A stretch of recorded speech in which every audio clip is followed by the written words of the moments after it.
Yeah, all the best to them because it's not looking good already. Now, a missing persons alert has been rescinded for Joe Biden. He's not dead, apparently. He's alive after calling into his former campaign's headquarters to vouch for his chosen successor, Kamala Harris, and a warning, this is a total cringe fest.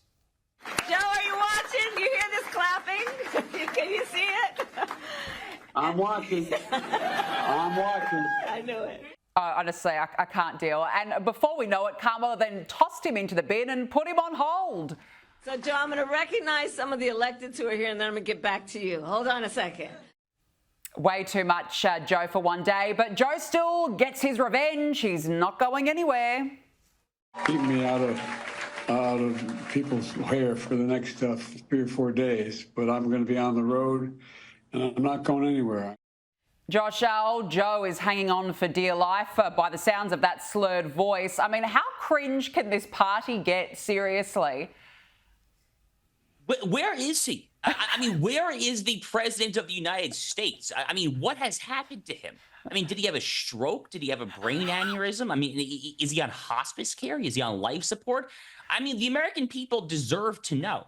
I mean, what has happened here over the past 36 to 48 hours, I'm pretty sure, I'm a student of American history, this is pretty unprecedented in our history. To not only to not run for re-election, yes, there is some precedent for that. It has not been done since Lyndon Johnson read the room in 1968. He saw his unpopularity in the Vietnam War. He decided not to run.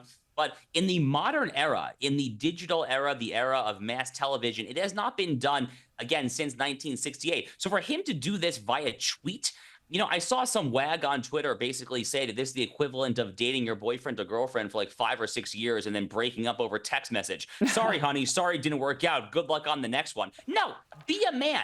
Have a conversation. In this case, have a conversation with the American people. Get your butt there to the Oval Office. Get on NBC, CBS, ABC, primetime news and explain why it is that you apparently feel that you are not capable of running for re-election, yet you can somehow still hold the nuclear football? You can somehow still hold the codes to launch nuclear weapons against Xi Jinping and Vladimir Putin and the Ayatollahs in Tehran? None of this makes sense whatsoever.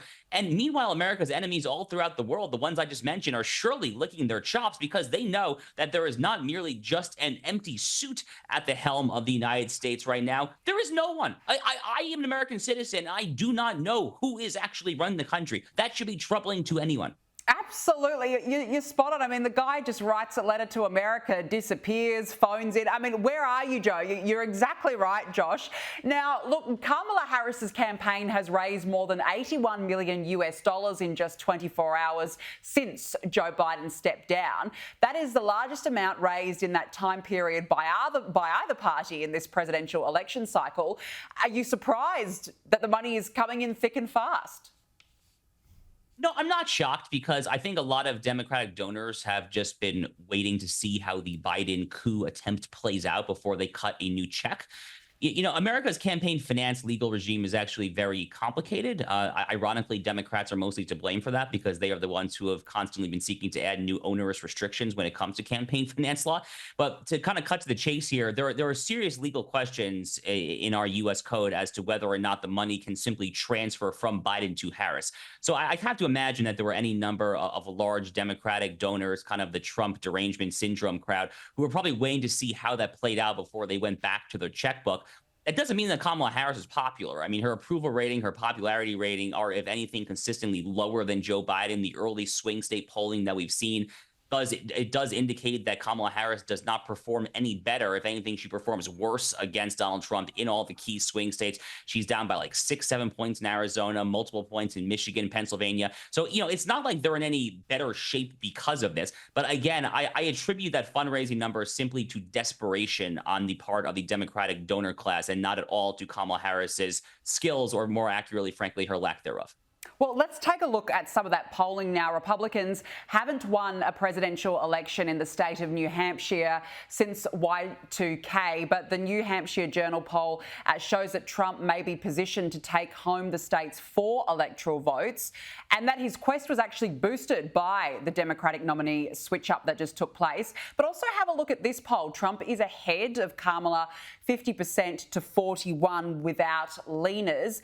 But with leaners, Trump at 53%, Harris 47. So, Josh, Trump's still ahead. How do you read these numbers? Yeah, look, I think Donald Trump and J.D. Vance, as of right now, are in good shape to be sworn in January 2025 as president and vice president of the United States.